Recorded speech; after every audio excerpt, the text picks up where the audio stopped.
The day ends not with silence, but with a sigh. Smoke curls upward from a dying hearth, its faint glow flickering against the soot-blackened beams of a peasant's cottage. The air is heavy with the scent of boiled barley and wood ash, with the damp musk of straw scattered across a dirt floor. Outside, frost clings to the edges of thatched roofs, turning every twig into brittle silver. Inside, the last log tumbles into embers, crackling in protest as the family settles into their beds of straw and tattered wool. The first sleep approaches, as inevitable as the fall of dusk. Here, in this narrow hut, time bends differently. Darkness is not conquered by a switch or flame at will. Candles are rare, oil is dear, and so the night commands its tribute. As the horizon darkens, so too does the rhythm of the body. The villagers yield to its pull, retreating into heavy slumber before midnight. This first sleep, lasting 4 hours, wraps them in oblivion as owls sweep silently over fields and dogs curl against doors. The hush of life in a medieval night is not absence, but weight. Even the silence carries pressure, as though the world itself holds its breath. The mother stirs in her corner, her rough woolen shift prickling her skin. Beside her, the smallest child sighs, tiny fingers clenching and unclenching in dream. The father lies nearest the fire, one hand draped protectively across a wooden toy, an ox carved with crude strokes. He has eaten little, for hunger gnaws deeper in winter, but in this moment, his body succumbs to the strange mercy of first sleep. Around them, the sounds of the night seep in. The crackle of frost on timber, the hollow whistle of wind through thatch, the scurrying of mice in the grain sack. When the first sleep releases its grip, the world feels altered. It is not yet dawn, and yet not wholly night. The cottage breathes differently now. Slight movements, the shift of limbs, the soft clearing of a throat. The family has awakened into the hollow between sleeps. Eyes half open, they wander in a liminal space, not fully tethered to dreams, not yet surrendered again to oblivion. For some, this hour is a curse. Darkness presses closer when the fire burns low, and shadows twist into shapes that do not belong. For others, this hour is a gift. A time for prayer whispered to saints, a moment to murmur a secret longing, or tend quietly to a wound or worry too delicate for daylight. Medieval physicians even spoke of this hour as natural, a rhythm of the body ordained by creation. First sleep and second sleep, they called it. 2 halves of the night, with a waking space in between. A girl, scarcely 10 years old, sits upright on her straw bed. Her breath blooms faintly in the air, pale vapor under a leaking patch of roof. She clasps her hands in a gesture half prayer, half comfort. Earlier in the day, she had been scolded for spilling the pail, her mother's sharp words cutting more deeply than she let show. Now, in this interval, the guilt returns, heavier than the rough wool scratching her thin wrists. She whispers a few words into the dark, as if saints might be listening, as if a shadowed ear might absolve her. The silence receives her confession without judgment. Her father, meanwhile, shifts to sit near the fire pit, stirring the embers with a crooked stick. He adds a sliver of wood, listening as the flame snaps awake. His eyes wander to the parchment folded into a niche in the wall, a rare thing in a peasant's home. A letter from a landlord, a decree written in ink he cannot read, but one that dictates taxes, tithes, obligations that bend his back and dictate the fate of his children. In this hour between sleeps, the weight of it grows sharper. He rubs his temples with soot-stained fingers as though the night itself presses against his skull. The child's whisper meets the father's sigh, 2 voices in the dark, separated by silence yet joined in its weight. This is the forgotten midnight ritual, unmarked by feast or trumpet, unremembered in chronicles of kings. It unfolds in shadows, in whispers, in the crackling of a log and the twitch of a dreaming hand. Across Europe, it shaped millions of nights, peasants and lords, nuns and soldiers, bound to the rhythm of first and second sleep. Outside, the world breathes differently. Snow has begun to fall, each flake dissolving sound into deeper hush. The oxen shift in the byre, hooves scraping straw, their breath steaming against the chill. A distant bell tolls from the parish tower, its slow notes shivering the air. Bells divide the day into prayers, but they also mark the night, a reminder that even in darkness, duty persists. The sound seeps through the timber walls, filling the cottage with its echo. For a moment, father and daughter both look toward the sound, though neither can see its source. In their minds, it lingers, like a question waiting for dawn. The mother stirs, half awake, and reaches for the child's arm. Her touch is gentle, but weary, her fingers roughened from hours of weaving. She murmurs a phrase, barely audible, something between a blessing and command. Sleep again. The child lays down, clutching the wooden toy her father once held. She closes her eyes, but her lips still move, whispering prayers she does not fully understand. The father leans back onto his bed of straw, the scent of smoke and sweat thick in his nostrils.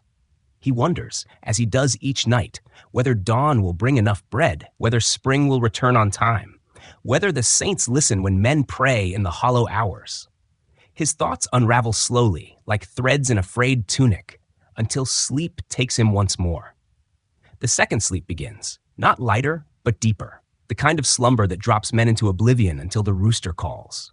Dreams now return more vivid, more surreal, for this is the half of the night when visions cling most fiercely. A mother dreams of rivers flowing with milk. A father dreams of fields untended, heavy with weeds. A child dreams of angels carrying lamps across the rafters. In this way, the night renews itself, not as one unbroken expanse, but as two journeys bridged by silence. The forgotten midnight ritual is not simply about waking. It is about what surfaces when the world is quiet.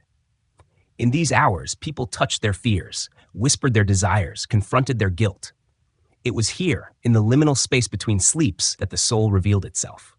And so the night continues, the embers sinking into ash, the frost growing heavy on the roof, the dreams deepening as if the earth itself pulled them downward. By dawn, they will rise again, faces lined with soot, voices heavy with fatigue, but carrying the invisible weight of what the night has whispered to them. As the rooster crows and the first streak of pale light seeps across the horizon, the second sleep dissolves. Another day begins, with the same burdens, the same hungers, the same fragile hopes. Yet the memory of the midnight hour lingers, haunting them like a shadow, reminding them that every night holds two lives, the one lived in sleep and the one lived in silence. And so we pass forward from cottage to cloister, from peasant to monk. For if the peasant's midnight hour was filled with guilt and prayer, the monk's was bound to ritual, to bells, to sacred duty. In the next breath of this journey, the monastery walls rise before us, cold stone humming with chants that split the night. A candle flickers in the throat of stone, its flame trembling against the damp walls of a medieval chamber. Outside, the night is absolute. Black sky pressing against the castle keep, frost hardening the ground, the air brittle as broken glass. Inside, a hush hangs heavy, broken only by the restless turning of a body beneath layers of rough-spun linen. The first sleep has ended. The hour of midnight has arrived, and with it the strange breath between slumber and dawn. She awakens slowly, not startled, but pulled upward as if by unseen hands. Her breath drifts pale into the cold. The scent of beeswax lingers faintly from the candle stub burning beside her bed. The silence is not empty. Beyond the thick walls, a watchman's footfall echoes faintly, his boots ringing against the battlements. A bell tolls from the tower, slow and deliberate, its sound spilling through the corridors like liquid metal. The strike of the hour is both comfort and warning. It is the mark of the watch, the ritual that divides the night into halves. Her fingers curl around a rosary, the silver crucifix icy against her palm.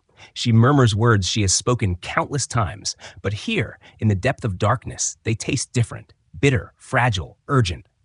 Prayer comes easier in this hollow hour, when the soul feels peeled away from the body, when sins are louder in memory than in the daylight of feast and laughter. She prays for her father's safe return from a distant campaign, for the peasants who starve outside the gates, for herself, though she dares not say for what. The air is still, yet charged. Shadows breathe in rhythm with the candle flame, rising and falling along the frescoed wall. A saint stares back at her from painted plaster, the eyes cracked and faded by years of smoke. She imagines those eyes alive, watching her every thought. In the night between sleeps, the sacred feels closer, but so too does dread. She remembers stories told in whispers, demons that crept in when the fire burned low, souls that wandered too far from their sleeping flesh and never returned. She wraps the woolen blanket tighter around her shoulders, but the chill of stone seeps through all cloth, into the marrow itself. It is in this hour that memories rise unbidden. She recalls the sound of laughter from the great hall, the sharp scent of roasted boar mingling with spilled wine, the weight of her father's voice praising her embroidery as lords and vassals looked on. That world of noise and fire feels impossibly far from this narrow bed. Between sleeps, she is no lady of court. She is only a girl, trembling in the dark with nothing but prayer to steady her.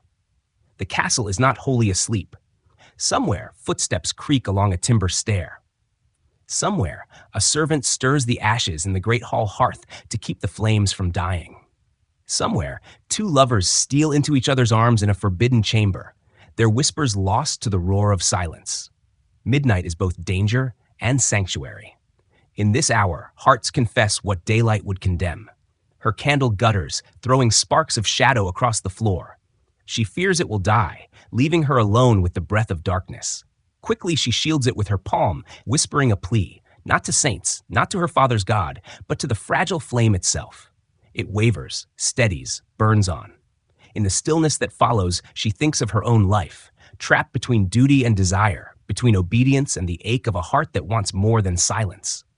The watch of midnight is not an interruption, but a ritual. Physicians, priests, even peasants have long known it. The body sleeps in two halves, they say. The soul wanders in between.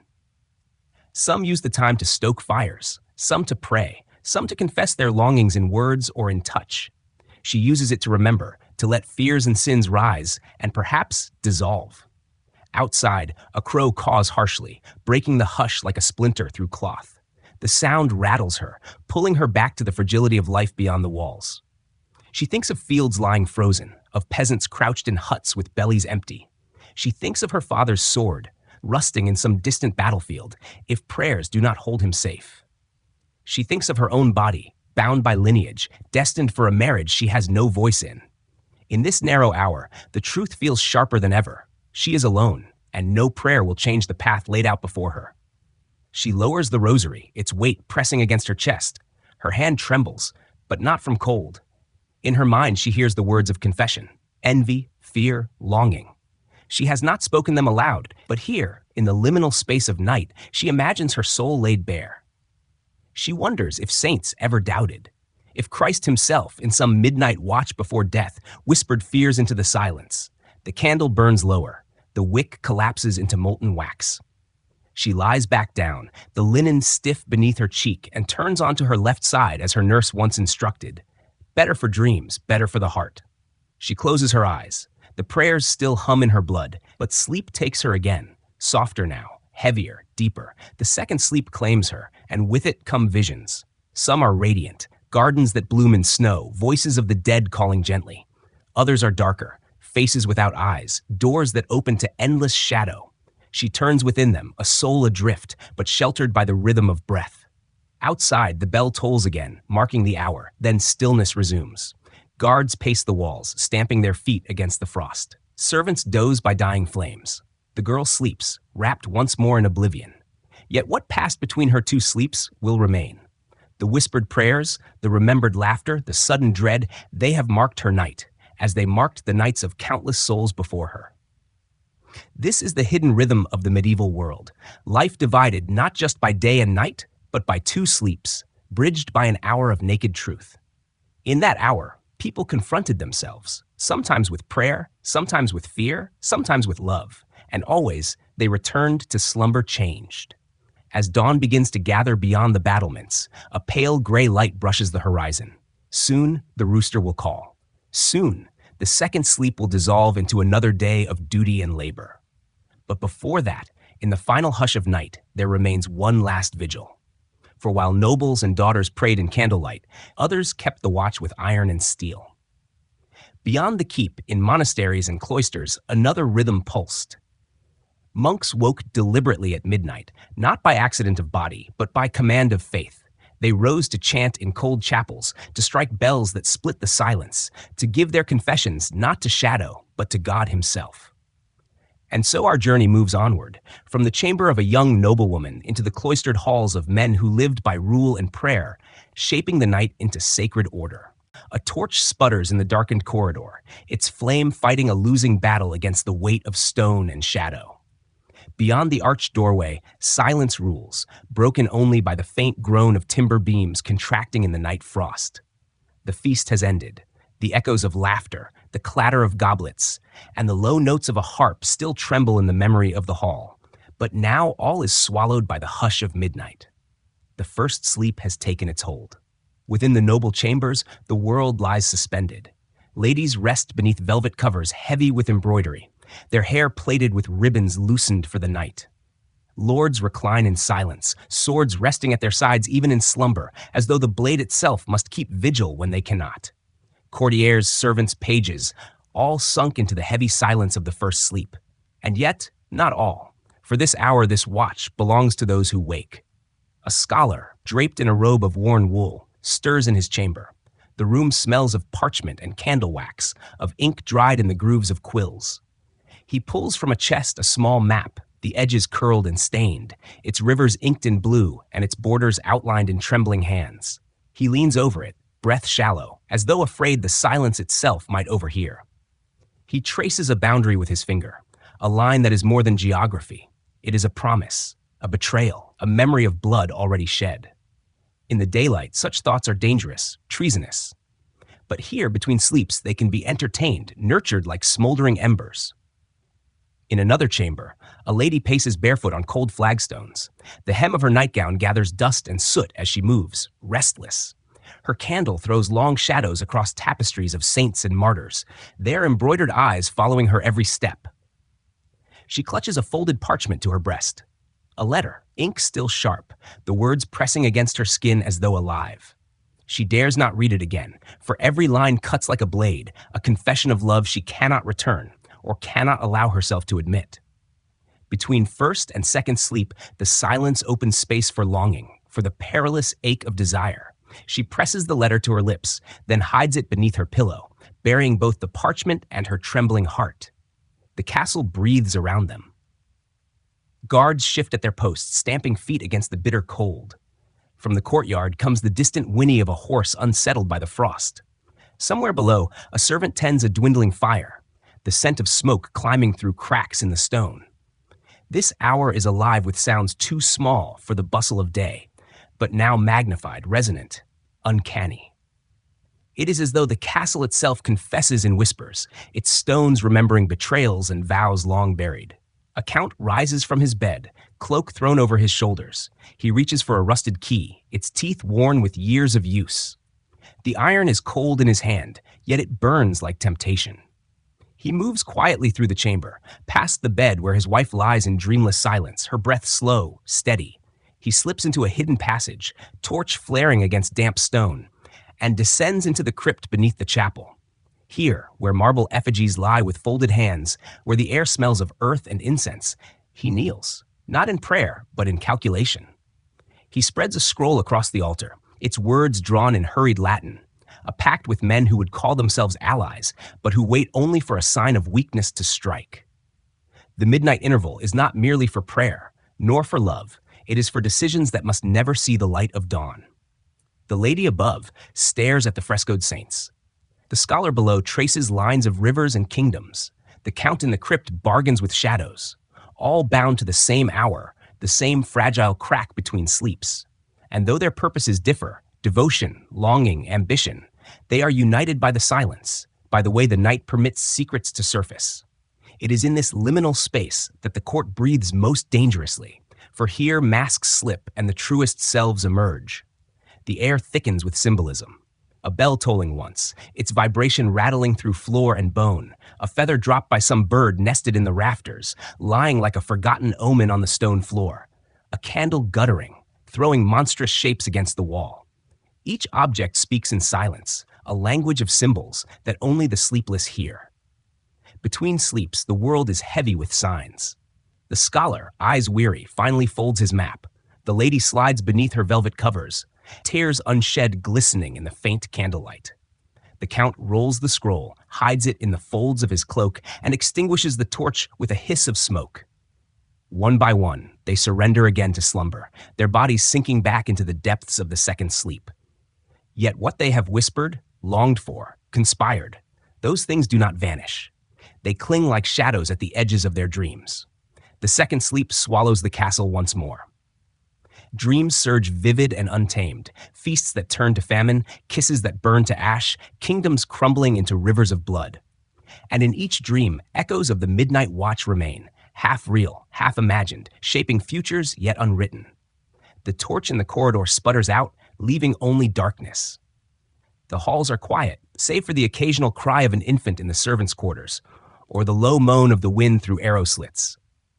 The secrets of the midnight hour return to silence, waiting to be summoned again when the first sleep ends tomorrow night.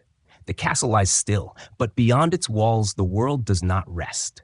While nobles wake to secrets and passions, while lords scheme by candlelight, peasants in farmsteads stir for simpler, harsher reasons. For them, the interval between sleeps is not a chamber of desire or conspiracy, but a fragile moment of survival, of tending embers, of guarding children against cold and hunger. And so the story carries us from velvet chambers to wattle walls, from the sanctity of noble midnight to the silence of the farmstead. The fire is low. A faint red glow pulses beneath the blackened logs, like the last heartbeat of the day. The smell of smoke lingers thick in the rafters, mingling with the earthy damp of wattle and daub. A child coughs once in the silence, turning on her straw bed, her small hands curled into fists against the cold. Outside, the wind cuts across the field, rattling the wooden shutters with a hollow warning. This is the hour between sleeps. The farmstead breathes shallowly, waiting. The father rises first. His body is heavy with toil, shoulders bent from days spent turning soil already hardened by frost. He wraps himself in a cloak stiff with damp wool and steps toward the embers, coaxing them with the tip of an iron poker. Sparks leap like frightened insects, then subside again into red veins. He pours a little water from a clay jug, the sound hollow and cold, and drinks in silence. The air smells faintly metallic, the taste of the vessel lingering on his tongue. This is not yet the time for bread. It is the time for watching, for tending, for remembering. From a niche in the wall, he draws out a crumpled parchment. The ink has faded at the edges, the seal already cracked. He cannot read the Latin words, but he knows their meaning well enough, for it was shouted aloud in the marketplace only days before. Another edict from the bishop, forbidding the ancient rites of the season. No more fires lit on the midsummer hill, no more garlands woven from the wheat before harvest. Old customs now labeled sinful, punishable. His hand trembles as he traces the creased edge of the letter. Law has found its way even into this hut, even into the silence of midnight. The mother wakes to see him crouched in the dim light. She says nothing, only adjusts the blanket around the smallest child, brushing frost from her hair, where the cold has crept through the shutter's cracks. She knows the weight on his shoulders without words. They are a people pulled between old gods and new, between the warmth of fire rites and the stern cold of Holy Writ. And though their mouths pray in church by day, their hands still braid grasses by night, whispering promises to earth and sun. In this interval between sleeps, those contradictions breathe loudest. The daughter wakes, barefoot against the frozen floor. She shuffles close to her father, her braid loose and messy from dreams. In her hand, she holds a scrap of grass she had hidden from the summer past, woven into a simple knot.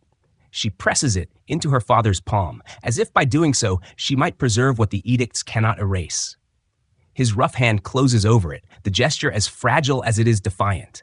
He cannot give her safety, but he can give her this, a symbol that whispers hope, that the land itself still belongs to them, no matter what seal is stamped in wax.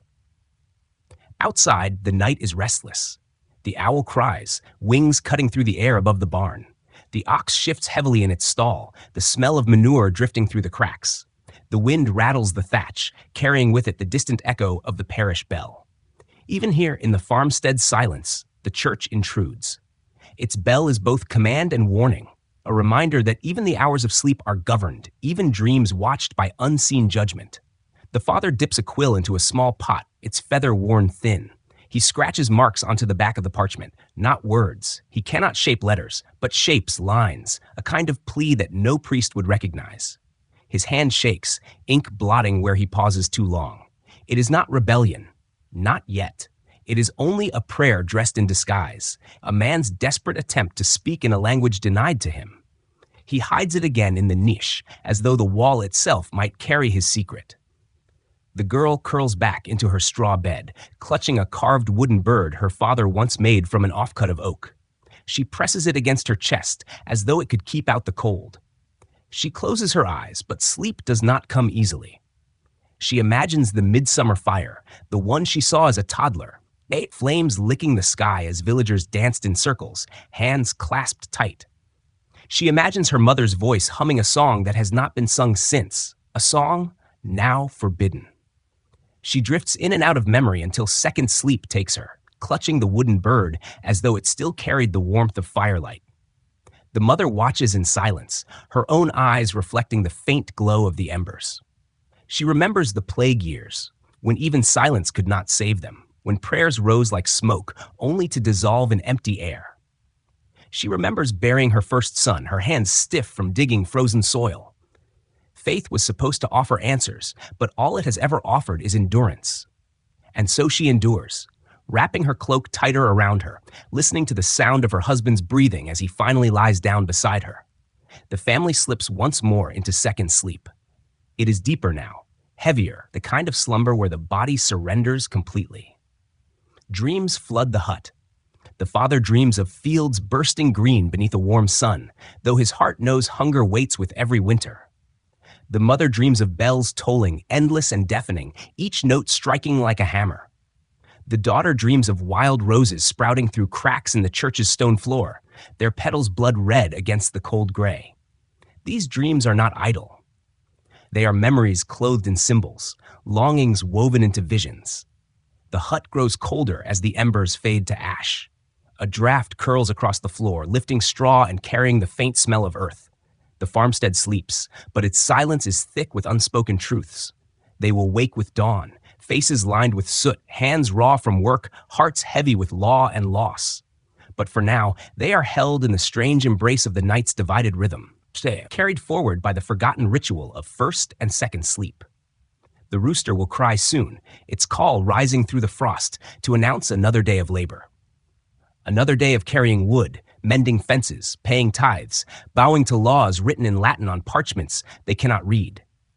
Yet the memory of the midnight watch lingers, a quiet rebellion in the heart, a whispered defiance hidden in a child's braid of grass, in a father's trembling hand, in a prayer written in inkless lines. As the first gray light touches the edges of the horizon, the family sleeps still, unaware. But beyond the farmstead, in monasteries of stone, others are already awake, their vigils deliberate, their hours marked by bells, not by hunger. If the peasants whisper prayers in secret, the monks sing theirs aloud, voices echoing in cold chapels, while the world slumbers.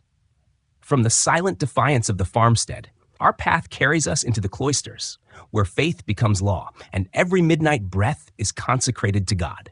A bell tolls in the silence, its iron voice cutting through the dark like a blade. The sound quivers along stone corridors, rattling the frozen air of the cloister. The brothers stir. Straw rustles, sandals scrape against flagstones, breath clouds the cold. Midnight has come, and with it, the watch ordained by faith. While peasants turn in their beds, caught between first and second sleep, here the waking is deliberate, ritualized, binding body and soul to the rhythm of devotion. The corridor is narrow, its walls damp with centuries of breath and prayer. Shadows shiver as a torch flares against stained stone. The smell of wax and mildew lingers heavy, mingled with the musk of wool robes worn thin from years of penitence. A novice emerges from his cell, his eyes half closed, lips already forming the words of psalm. He carries nothing but his rosary, its wooden beads smooth from constant touch. Behind him, an older brother moves more slowly, knees stiff from years of kneeling, hands trembling from age or penance. It is hard to tell which. They gather in the chapel, the heart of the monastery. Its air is colder still, thick with incense residue, the faint memory of smoke clinging to beams blackened by centuries. Marble effigies watch with folded hands, saints carved in silence, their faces stern and distant. The brothers kneel in the choir stalls, the creak of wood echoing in unison. A single candle trembles on the altar, its glow bending against the crucifix above, making Christ seem alive for a fleeting instant, his shadow long and broken across the stone floor. The chant begins. It rises low, guttural, each voice uncertain at first, then swelling together like wind over a plain. The words are Latin, their meaning ancient, but the sound itself is prayer enough. It rolls upward into the vaulted ceiling, where echoes cling like smoke. Outside, the wind moans against the cloister walls, but inside, the chant holds steady, as if to push back the darkness itself. This is the ritual of vigils, the midnight office, the heartbeat of the monastic night. For the younger novice, the sound is overwhelming, almost suffocating. His mind drifts to the world beyond the monastery gates, to the laughter of children in the village he left behind, to the warmth of food shared without silence, to the smile of a sister he has not seen since vows were spoken. These thoughts sting like forbidden luxuries, and so he buries them, pressing harder into the words of the chant, his voice breaking but carrying on. Faith is not freedom here. It is discipline, duty, exile from desire. The elder brother feels no such temptation. His memories are already faded, blurred into shadows. His struggle is different. The ache of doubt. Each night, as the bell tolls, he wonders if the prayers rise any higher than the beams of the chapel. He remembers plague years when half the village was buried in shallow earth, when even brothers within these very walls gasped their last against cold stone. No psalm had stopped it. No prayer had altered death's relentless pace. Still he chants, his voice worn but steady, because ritual itself is all that remains. The service continues. Psalms rise and fall, verses intoned with aching precision. Between each, silence blooms. It is not an empty silence, but a silence thick with weight, breaths caught in throats, hearts confessing what lips cannot. In that silence, sins are remembered, a novice's secret longing, an elder's fading belief, a prior's hidden pride. The veil of the monastery is not woven only of stone and cloth. It is woven of secrets, each brother cloaked in his own. When the chant ends, the brothers bow low, foreheads touching cold wood. The candle burns lower, wax dripping onto the altar like blood. The abbot rises, lifts his hand, and dismisses them with a whisper of blessing. They file back to their cells, sandals scraping softly, cowls pulled low against the cold. The novice lingers, fingers brushing the carved edge of the stall, as if the wood might anchor him to this life he has chosen, or that has been chosen for him. The elder pauses at the threshold, eyes lifting to the crucifix. For a moment, he thinks he sees the figure weep. He blinks, and it is only wax dripping, shadow falling. Back in their cells, the second sleep waits. Some surrender quickly, lying on straw mats with arms folded in imitation of death. Others pace, whispering prayers that their hearts cannot feel.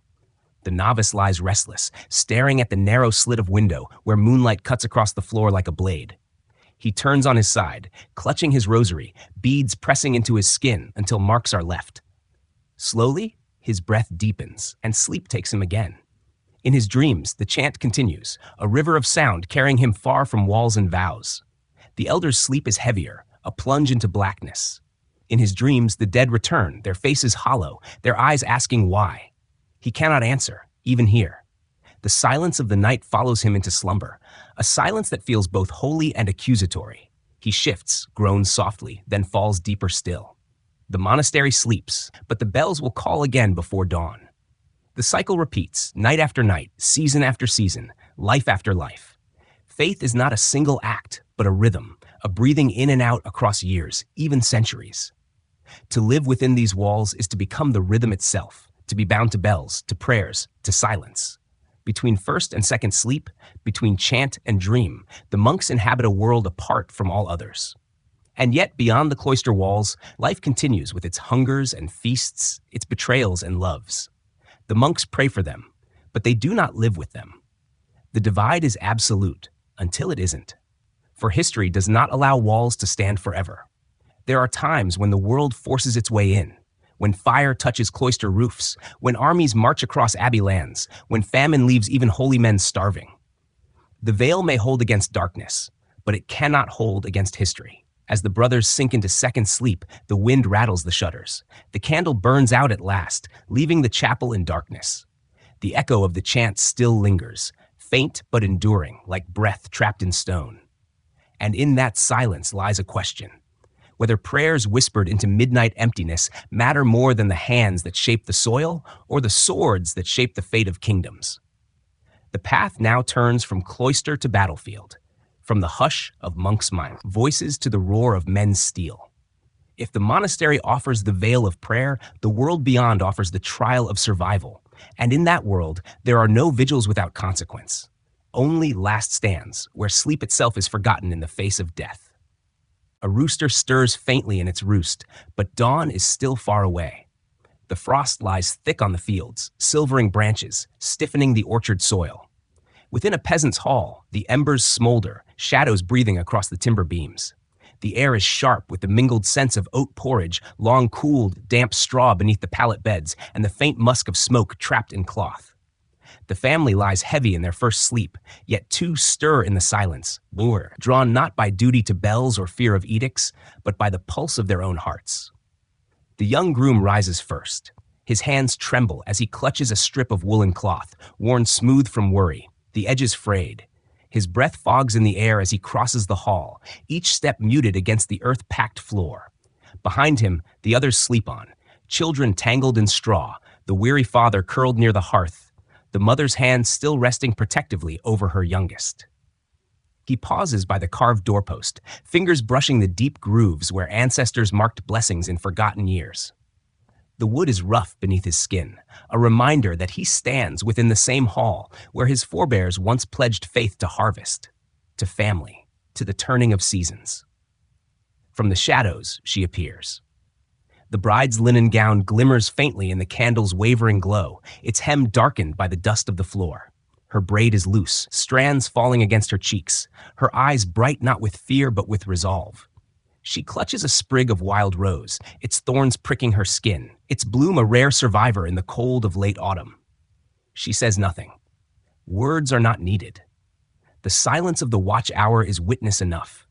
They meet in the center of the hall, where the air is thick with smoke and the faint sound of oxen shifting in the byre beyond the walls. Their breath mingles, their fingers touch. The candle trembles, throwing shapes against the plaster, giants, saints, demons, lovers. The flickering shadows are their only witnesses, save the ghosts of ancestors carved into the wood above them. Between first sleep and second, they make their vows.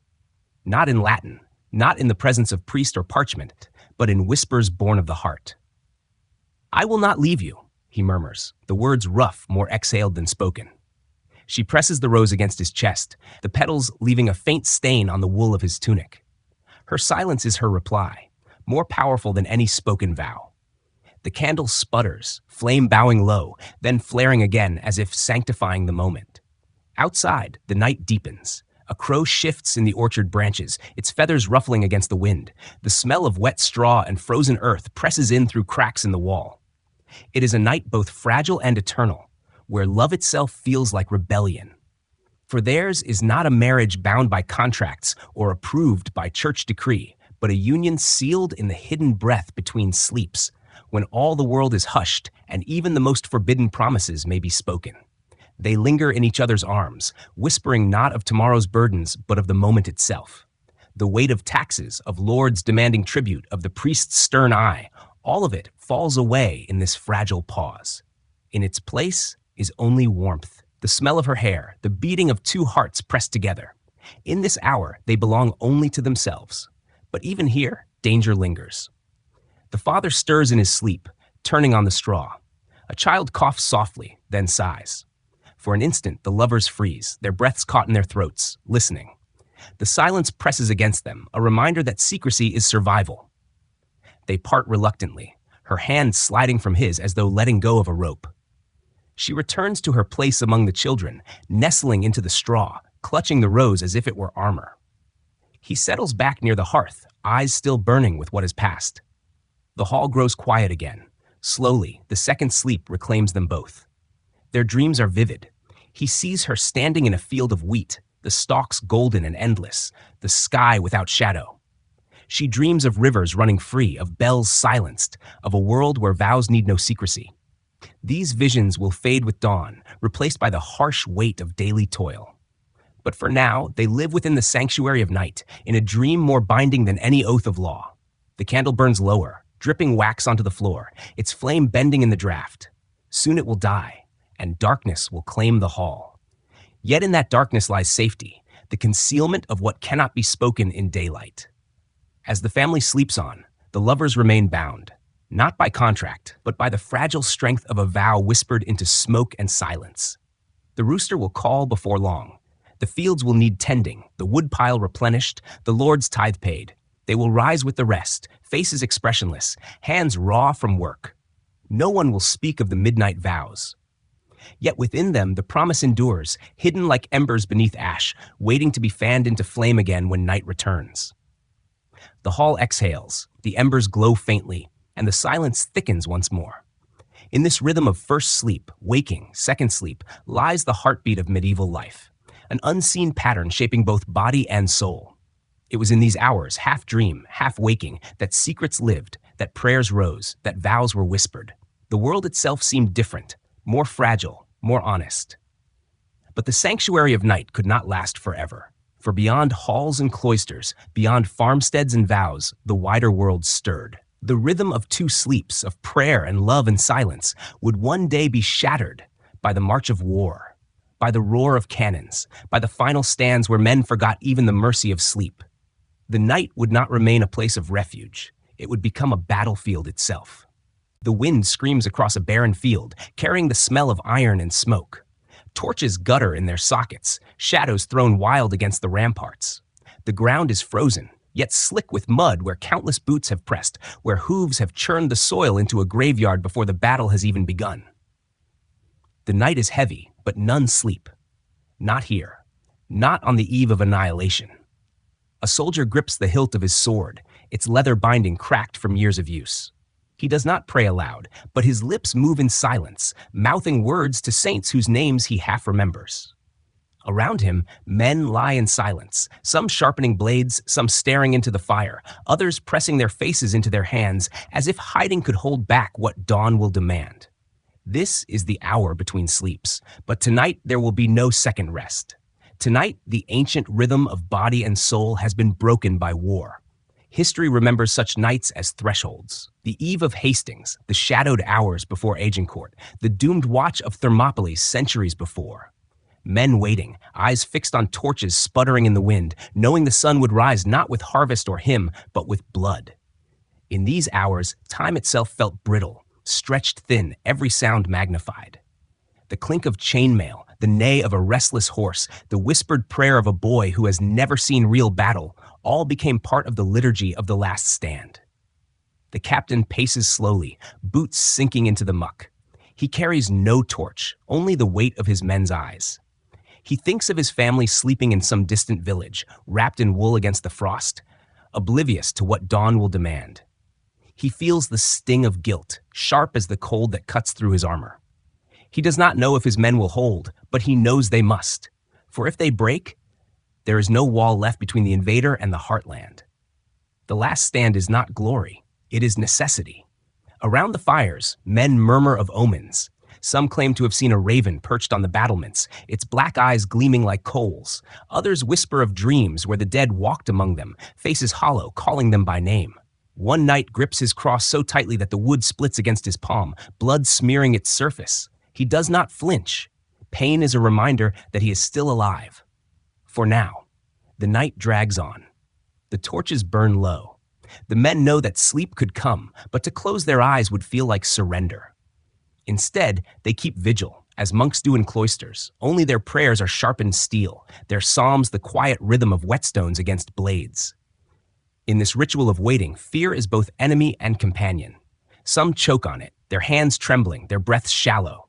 Others drink it in like bitter wine, letting it sharpen them, steady them. A boy, no older than 16, sits apart from the others, his spear clutched awkwardly. He remembers his mother's stories of saints and angels, but tonight those stories feel far away. He whispers instead to his father, dead these 2 winters, asking for courage he cannot find within himself. The wind answers only with a low howl. He presses his forehead against the haft of the spear, eyes closing not in sleep, but in surrender to the weight of night. And then silence. A silence deeper than prayer, heavier than fear. It falls over the field like a shroud. Even the fires seem to burn more quietly. Men stop sharpening, stop pacing, stop whispering. For a single suspended moment, it feels as though the world itself holds its breath, listening. This is the threshold, the final pause before history tears itself open. When dawn comes, it will come with horns and drums, with arrows blackening the sky, with the clash of steel and the cries of the dying. But in this last night hour, men stand on the edge of both time and memory. What they carry into that storm are not only weapons, but the fragments of vows whispered in dark halls, of prayers uttered in cold chapels, of love spoken between first sleep and second. All of it converges here, at the edge of destruction. The sun rises slowly, bleeding over the horizon. Its light strikes helmets, ignites banners, glints along sword edges wet with dew. The men stand, pulling straps tight, lifting shields, setting their jaws. The captain raises his hand. He does not speak.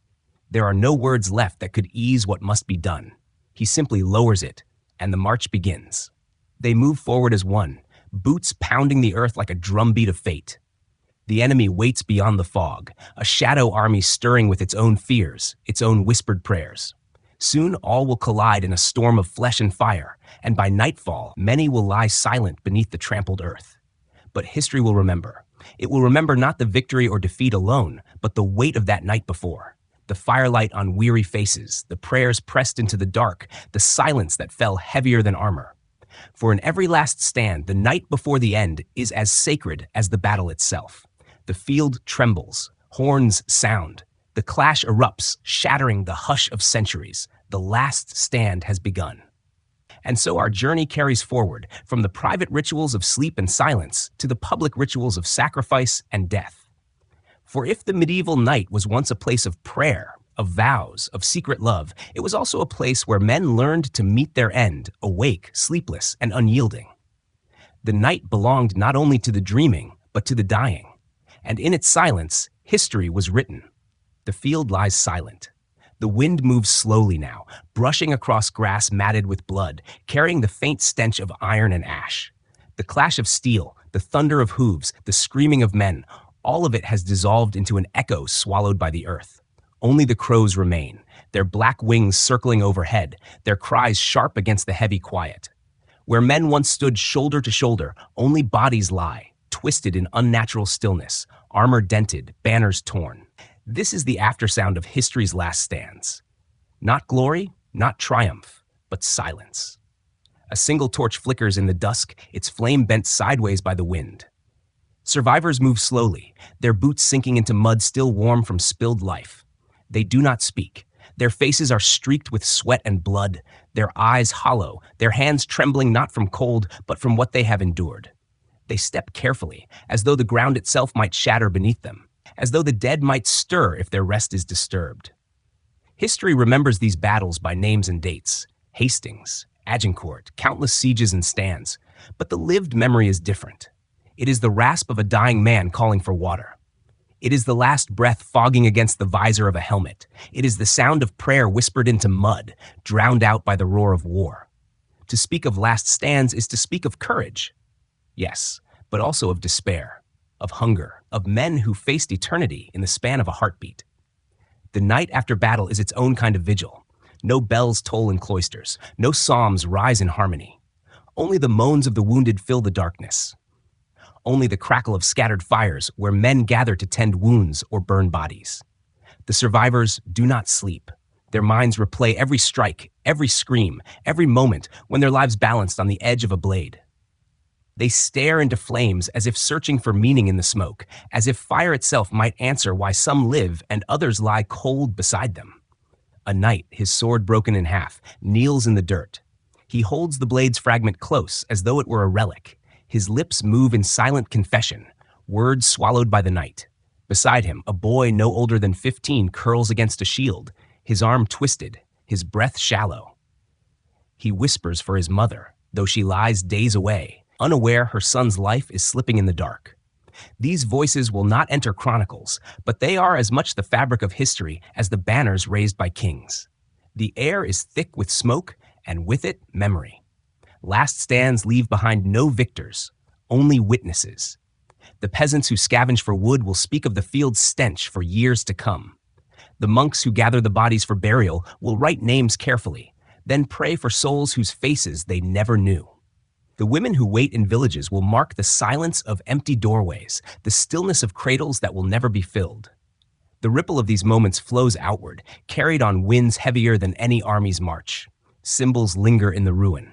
A tattered banner caught in a thorn bush, its colors faded but still clinging. A helmet half buried in mud, its visor cracked like a broken face. A pair of boots abandoned, their soles worn smooth. Each object is a story, a life, a memory torn from the body that once gave it meaning. They lie scattered like relics of a faith too fragile to endure, yet too powerful to forget. As the second night falls, darkness covers the battlefield once more. The moon rises cold and indifferent, casting pale light across the carnage. Survivors huddle close to fires, shivering not from cold alone, but from what their eyes cannot erase. They do not dream. Sleep refuses them, for how can one surrender to dreams when reality has already shown its most brutal vision? Yet even here, amid silence and sorrow, hope clings stubbornly. A soldier presses a rosary into the hands of a comrade, whispering that God has not abandoned them. A wounded man grips the hand of another, refusing to let go until his breath stops, a bond carried into eternity. A boy, his face streaked with ash, lifts his eyes to the stars, whispering not prayers but promises, that he will live long enough to tell what happened here, that memory itself will not fall silent. The greatest last stands in history were never only about death. They were about what survived in the silence after. The memory of courage, the echo of vows, the fragile persistence of hope. The world moved on. Kings rose and fell, empires shifted like sand, but the stories remained. They lingered in tavern songs, in monks' annals, in whispers passed by firelight. They became more than battles. They became warnings. They became myths. And so the night carries forward. The crows settle on branches, the fires sink to embers, the survivors close their eyes at last.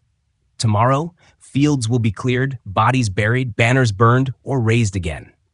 But tonight, the air itself seems to hold memory. It is heavy with the weight of what has been lost and with the fragile promise that history will not forget.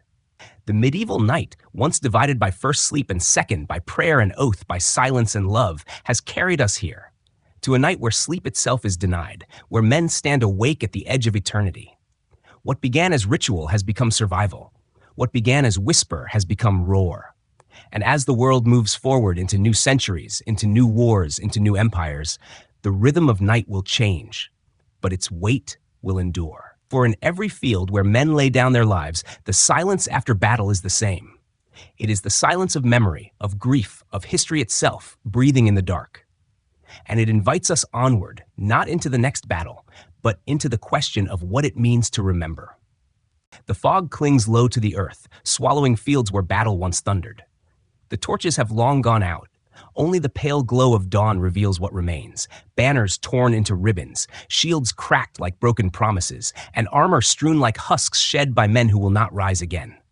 The ground remembers, even when voices fall silent. Mud holds footprints of the living and the dead alike, pressed deep into soil that will be plowed again by hands that never carried a sword. The survivors return slowly. They walk through villages hollowed by absence, past doorways that will never again open to a familiar voice, past hearths gone cold. They carry scars invisible to others, the ringing in ears where arrows once shrieked, the phantom weight of comrades lost beside them, the endless replay of that final scream before steel met flesh. For them, night is no longer divided by first and second sleep. It is broken entirely. Dreams bring no peace, only reminders. Monks gather what remains. Their sandals slip in the muck as they collect bodies, placing them side by side in shallow graves. The smell of lime burns in the air, mingled with incense and the droning of psalms. They record names when they can, scratching them into vellum in cramped script, though many lie nameless, buried beneath the weight of anonymity. Still, each one belonged to a mother, a father, a lover who waits in vain for a return that will never come. Memory is not kind. It is relentless.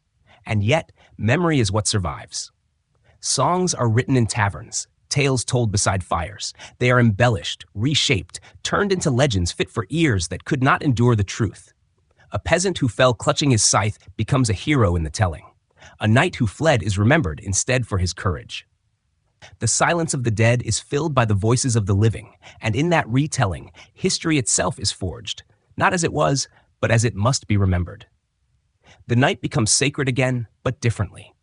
Where once it was a time for prayer or for hidden vows, now it is a time for storytelling. Villagers gather by flickering hearths, the smell of smoke and mead rising thick, and whisper of last stands. They tell their children not of hunger, not of plague, not of the terror that gripped them, but of the bravery of men who refused to yield.